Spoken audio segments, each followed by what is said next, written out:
Dawn wakes up on her sofa before sunrise. She rushes through her morning, caring for her elderly mother, skipping her own breakfast. Morning, Mum. Carers will be here for you soon. 12 clients, endless routines. Dawn's day is a cycle of care, missed meals, and exhaustion. Unseen, unappreciated, but always present in the book.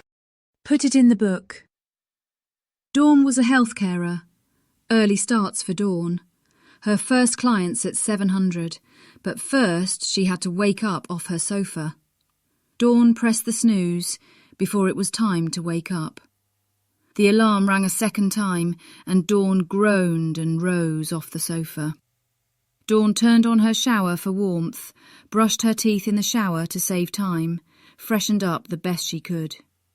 The carer agency had guidelines about not wearing jewellery, makeup, nails, piercings and deodorants. It was in another book. Dawn fed her elderly mother breakfast and told her mother which carers would be here for her soon. Dawn didn't have time to eat breakfast. She had 12 clients on her rota, all with different difficulties and needs, 45 minutes for each client, and 10 minutes to reach each client. Her fuel was partially covered, never the full cost.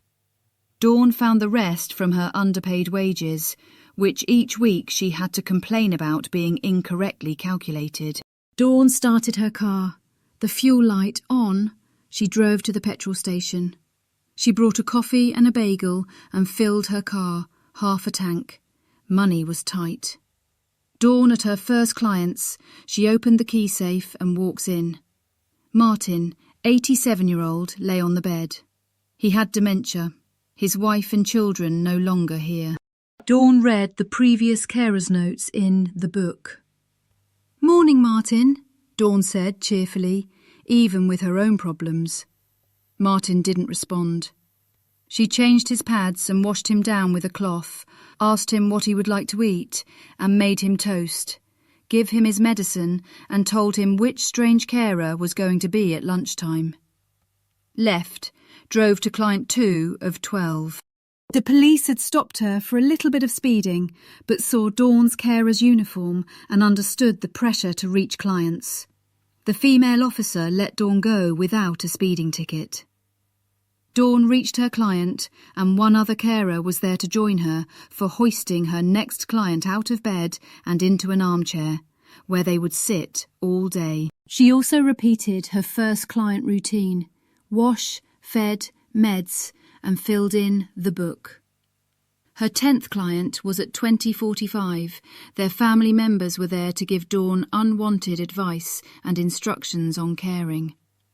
Dawn was never happy with family members giving advice and thought to herself, why don't you care for your own kin? Dawn hadn't eaten much and had no breaks in between clients.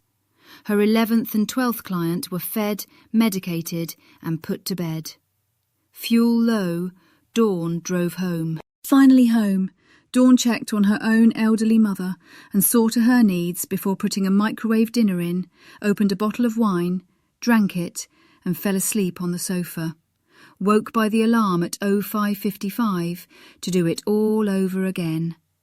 It was Dawn's life as a carer. She never had time to write a book about her life, but wrote lots of care notes in the book for her clients. Inside, Dawn felt underappreciated. But Dawn's story was not lost on so many. The day-to-day life of a healthcare member. The book.